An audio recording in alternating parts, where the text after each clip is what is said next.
મહત્વનો જે કાંઈ પણ એ વાત નહીં કરતા કોઈ કે પોલિટિક્સ વિશે અમે જ્યારે સક્રિય ના હોય અને બહારથી જોતા હોય તો ઘણી બધી ગલતફહેમીઓ બધાના મનમાં હોય છે. અને મેં તો પોલિટિકલ સાયન્સ ભણેલું છે એટલે મને થોડોક વધારે પરિચય હતો શું થતું હોય, કેવી રીતે થતું હોય. તો તેમ છતાંય મને આશ્ચર્ય થાય છે કે ઘણી બધી વસ્તુઓની જે રીતે હું જોતો હતો એ મારી દ્રષ્ટિ એના તરફ હતી, એમાં ઘણા ફેરફારો થયા. અને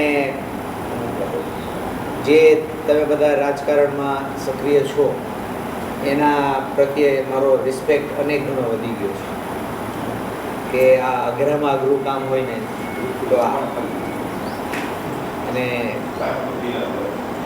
સાથે સાથે કઠિન તો છે જ, કારણ કે કાં બીજા માટે તમારે, આજે તમે બધા મારા માટે કામ કરો છો, કમળ માટે આપણે માનીએ છીએ, કરીએ છીએ, પણ કોઈના ખિસ્સામાંથી કાંઈ ભરાવાના અને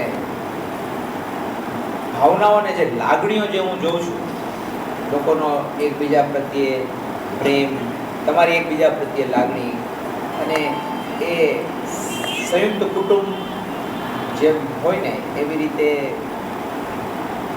30 દિવસનો મારો અનુભવ એમ કહે છે કે તમારા બધાના તો સંબંધો બહુ જૂના છે અને કુટુંબીય સંબંધ હોય ને એવી રીતે જ થઈ જાય. ક્યારેક મતભેદ થાય ને તો પાર્ટી બદલાવે ત્યારે જુદી વાત છે, પણ લાંબા ગાળા ઉપર આ એક જિંદગીની સૌથી મોટી મજા હોય ને તો એ જે સંબંધો આપણે અને નાતાઓ જે આપણે બાંધતા હોય છે, રિલેશનશિપ્સમાં જેમ આપણે કહીએ ને, અત્યારે અમે શિક્ષણમાં એનો પહેલાં શિક્ષણમાં અંગ્રેજીમાં એમ કહેવાતું 3 R's, reading, writing and arithmetic.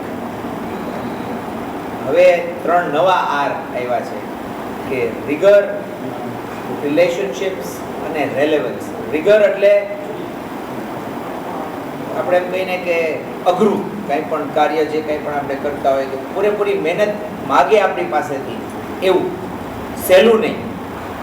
પછી રિલેશનશિપ્સ એટલે સંબંધો કેવી રીતે બીજા લોકોની સાથે બાંધવા, કે આપણે અત્યંત સમાજમાં જ રહેવાનું છે, એકલા જંગલમાં નથી રહેવાનું. તો એની કેળવણી સ્કૂલમાં થવી જોઈએ કે બીજા લોકોની સાથે વ્યવહાર કેવી રીતે કરવો, એની સાથે મજબૂત આપણે સંબંધ કેવી રીતે આપણે બનાવવા, અને એક જે આપણે એમ કહીએ ને કે સાંકળ હોય અને એની જે નબળામાં નબળી કડી હોય ને એ જે સાંકળની તાકાત છે. તો આ બધી કડીઓને જો આપણે મજબૂત બનાવીએ, અને હિન્દુસ્તાનના દરેક નાગરિક આપણે એમ કહીએ કે કડી સમાન છે, તો એ હું જોઉં છું અત્યારે કે આ ક્ષેત્રમાં વધારે ને વધારે લોકો સક્રિય થાય. એ જ તાકાત છે અમેરિકાની કે એનો દરેક નાગરિક લગભગ પોલિટિક્સમાં ઇન્વોલ્વ હોય. આપણે અહીંયા નથી, એના હિસાબે ઘણી સમસ્યાઓ છે. અને અમારા હું જે વર્ગમાંથી આવું છું એ નરેન્દ્રભાઈની આગવી કોઠા સૂઝની હું હંમેશા વાત કર્યા રાખું. એ વ્યક્તિને આ બધું દેખાય છે, એટલે મારા સિવાય બીજા ઉમેદવારો પણ એવા આ વર્ષે લેવા છે કે આ લોકોને જો આપણે રાજકારણમાં સક્રિય નહીં કરીએ તો 2 રીતે મુસીબત થશે. એક તો ભારતીય જનતા પાર્ટીની સ્ટ્રેન્થ વધે છે, કારણ કે જેટલા માણસો રાજકારણમાં નથી એ લગભગ બીજેપીના સમર્થકો છે.